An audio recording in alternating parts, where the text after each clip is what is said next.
বন্ধুসকল, মানুহক আচলতে পইচা দিলে যেতিয়া নিওঁতে বৰ ধুনীয়াকৈ কয় কথাবিলাক। মানে আপোনাক দিবহি আৰু অহা মাহত দিবই, মানে ইমান ধুনীয়াকৈ ক'ব। আপুনি পইচাটো দিব, দিয়াৰ পিছত আপুনি গৈ থাকক আৰু মাকো মাৰি থওক। এজন মানুহ আমাৰ গাঁৱৰে, সঁচা কথা, তেওঁৰ ওচৰত পইচা দিছিলে। তেওঁৰ ওচৰলৈ যেতিয়া গ'ল, মানুহজন বয়সস্থ মানুহ, গৈ পেলাই ক'লে, এই খুৰা, আপুনিনো কিয় ইমান কষ্ট কৰি আহি থাকিব লাগে?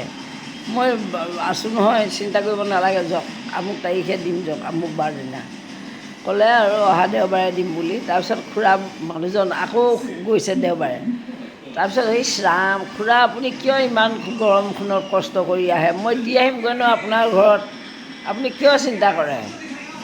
তাৰপিছত আৰু গৈ পেলাই চালে, এমাহমান যোৱা নাই। তাৰপিছত এমাহমানৰ পিছত গ'ল।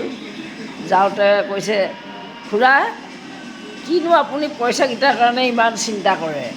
আপোনাৰ বাকচত ধন থকা, মোৰ বাকচত ধন থকা একেই কথা নহয় জানো?